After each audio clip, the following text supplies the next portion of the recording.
Please welcome David Levinson.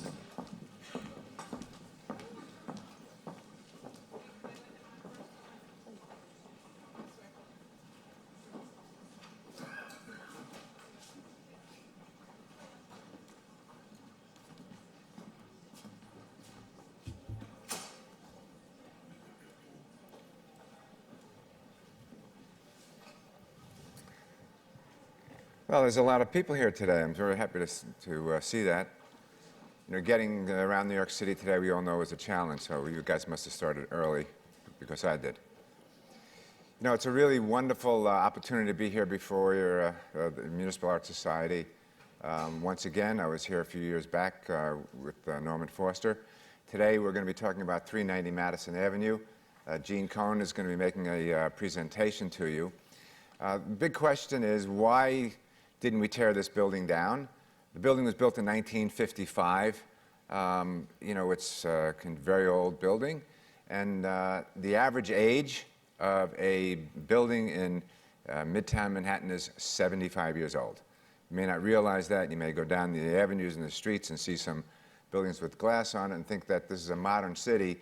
The commercial district of New York City in East Midtown is older than the commercial district in Paris, London, France, Singapore. It's a very long list. So the buildings in New York City are old. We couldn't tear this building down because the zoning doesn't allow for you to build back the same size building. It was built in 55, it was built in compliance. In 61 and 81, they downzoned it. So tearing this building down, you'd lose about 25% of it. So the idea here was to build a new building without tearing it down. This was the challenge. Effectively, we took about 160,000 feet of space out of the base of the building, restacked it up on top, and we created a 21st century building, not just because there's light and air and outside space, but it now uses 25% less power than a masonry building did, built in 1955. So what I'd really like to do now is have Eugene Kohn from Kohn, Pedersen, Fox, one of the greatest architects in the world, and it's a great honor and a great pleasure to have worked with him and his firm, take you through a description of why and how this building has happened. Gene, please. Well, I wrote David's introduction, so. Well, actually, it's the most amazing project we've had to tackle. In fact, it's so complex and required so much surgery that before we started, I went back to medical school and studied surgery, because as you'll see, as we get into this, what was happening. So 390 Madison, it was originally 380.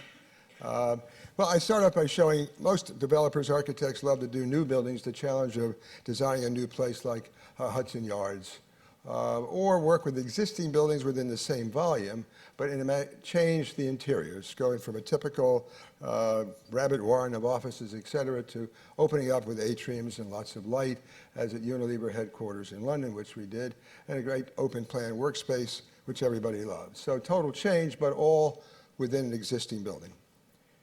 Or in the case of 640 Fifth Avenue, adding space at the top and then reskinning, but still all within the same height and basic volume. So here we are at 390 Madison, starting in 1953, an Emery Roth building that was later in 1989 changed with a new skin, basically. And then finally, we'll talk about 2017. But the problem with the overcladding that was done in the 80s was that it was done right over the brick, and the glass was removed, the metal put over the brick. But what happened is the brick and the block began to disintegrate due to moisture that was trapped. So it long-term could not have survived.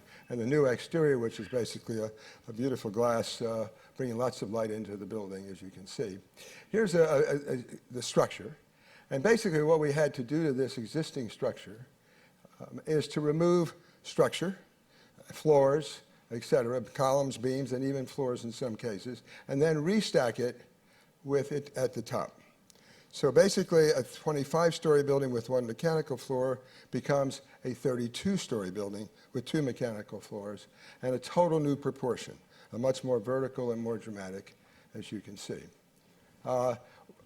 this is a good example of the structure.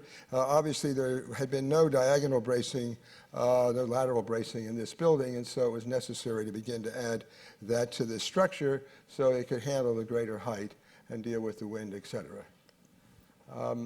So the building now, it looks as there. Even in the corner where for retail purposes we didn't want a corner column, we did the structure as you see here. Basically opening this whole building to light, giving it a sense of elegance and drama. The building also added to its form not only double height spaces, in some cases triple height, but amenities. The building had no amenities before, so it creates both outer deck and interior spaces that are ideal for amenities. And you can see that in more detail here. So the building now becomes a very exciting building to attract major tenants that want large floors at the base to more medium-sized, some in the mid-30s to mid-20s to 15,000 square foot floor plates at the top. Okay, this is an atrium that was created. So in some cases, we removed a whole floor. In other cases, we removed portions of floors to create some of this vertical space, dynamic space for the tenants. And so as we come toward the end, this is a shot of the building as it will look, as it finally is reskinned and the structure completed. A building now about 34 stories. It adds almost 100 feet in height, but more important, it adds a quality of space, a quality of environment that's going to be ideal for the tenants. So I did this quickly, but even to do it more quickly, we have a video of about a minute or two that will show you the defrocking of the building, the removal of structure, and then the new construction. So that might be a very good summary. But all in all, working with David and his partners and team was fantastic. He had the courage to want to do this. Just think again, a building that could have been torn down but we'd have lost space is kept but totally redone to become a new building without actually tearing down the existing building. So with that, we will see the video, I hope. Okay.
Great place to be.